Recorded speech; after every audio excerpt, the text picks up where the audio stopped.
નમસ્કાર મિત્રો, આ વિડીયોમાં આપણે વાત કરીશું 10E પત્રક ભરવું. જૂના મોંઘવારી ભથ્થા અથવા એરિયસ મળેલ હોય તો આ વર્ષે તમે 10E પત્રક ભરી અને ત્યાર પછી એમાં ઇન્કમ ટેક્સમાં રાહત મેળવી શકો છો. તો એક મિત્રનું ફોર્મ એટલે કે 10E એક્સેલ ફાઇલ આપણને મળેલી છે, એના ઉપરથી આપણે વાત કરીશું.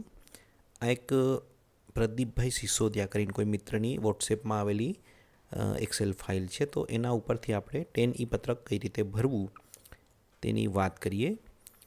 એમણે બહુ સરસ રીતે અહીંયા બધી સૂચનાઓ પણ આપેલી છે.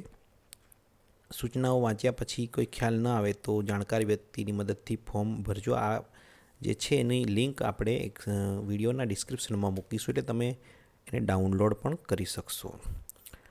તો આની અંદરથી પ્રિન્ટ કઈ કાઢવાની છે ખાસ એ જોઈ લેવાનું. ટેબલ એ અહીંયા સીટ દેખાય છે, એનેક્સર 1 અને ફોર્મ 10E આટલી 3 વસ્તુ કાઢવાની. હવે આપણે શરૂ કરીએ. ટેક્સેબલ ઇન્કમનું પહેલું સીટ આપણે ખોલીશું. તો અહીંયા તમારું નામ લખી દેવાનું, જે છે અંગ્રેજીમાં જ લખવાનું છે. PAN number. હવે અહીંયા આગળ શું લખેલું છે? એસેસમેન્ટ યર અને અહીંયા ફાઇનાન્શિયલ યર. ફાઇનાન્શિયલ યર્સ કરતાં એસેસમેન્ટ યર એક આગળ ચાલતું હોય છે.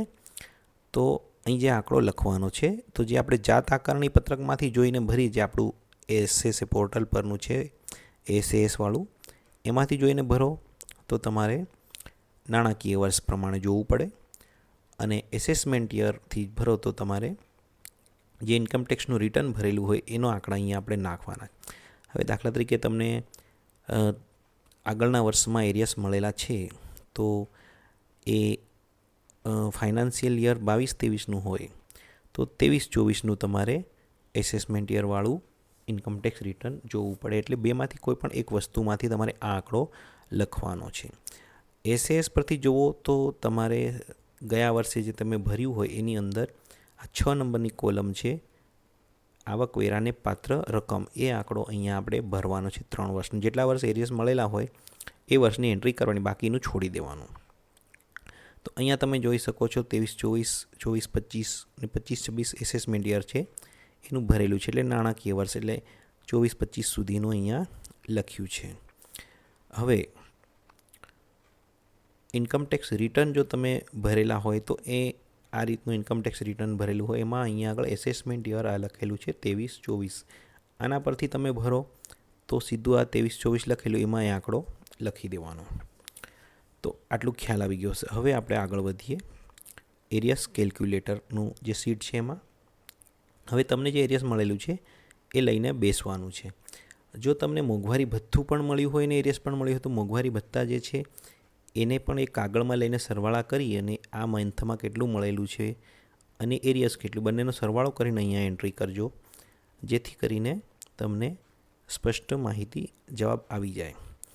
હવે જાન્યુઆરી, ફેબ્રુઆરી, માર્ચની અંદર જે મળેલું છે તે અહીંયા લખ્યું છે, અને જે તે મંથના અંદર મળ્યું હોય અહીંયા એન્ટ્રી કરવાની થાય છે. ત્યાર પછી આ રીતે જે તે વર્ષમાં કેટલી ગણતરી લેવાની, આ 22-23નું એરિયસ છે, આ 23-24નું છે, એટલે એ બધું મળ્યું 24-25માં. એટલે આપણને આ જે આગળના નાણાં છે એ અહીંયા મળ્યા, એટલે અહીં ટેક્સ વધી જાય છે. એટલે આપણે આમાં ગણાવી અને ટેક્સ આવે છે કે નહીં આપણે ચેક કરવાનું થાય. એટલા માટે આ 10Eનું પત્રક ભરવાનું થાય છે. તો અહીં આ રીતે તમે મંથ વાઇઝ એરિયસનું જે પત્રક છે એમાં જોઈને એન્ટ્રી કરો. ત્યાર પછી ટેબલ એ પર આવી જાઓ. તો ટેબલ એની અંદર કશું આપણે કરવાનું નથી, એ આપોઆપ આંકડા અહીંયા આવી જશે.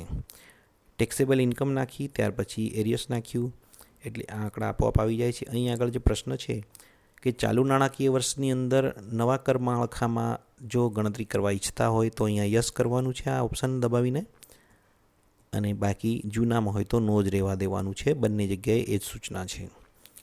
અહીંયા કીધું છે કે જે તે વ્યક્તિએ નવા કર માળખામાં પાછલા નાણાકીય વર્ષની અંદર ગણતરી કરાવેલ હોય તો એની સામે યસ કરવાનું થશે.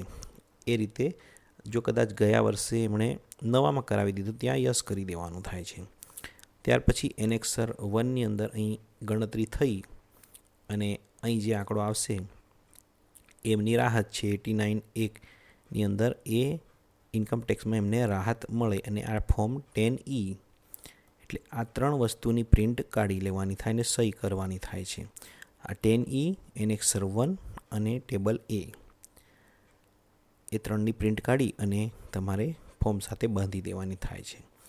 હવે એ 10Eની જે રાહત મળી એ અહીં તમે એનેક્સર 1માં જોઈ શકશો 4320. તમારું એસએસ પોર્ટલ પરનું તમારે જે ખોલી અને એમાં અહીં આગળ જે આ 89 રાહત છે એ અહીંયા આંકડો તમારે લખી અને સેવ કરી દેવાનું.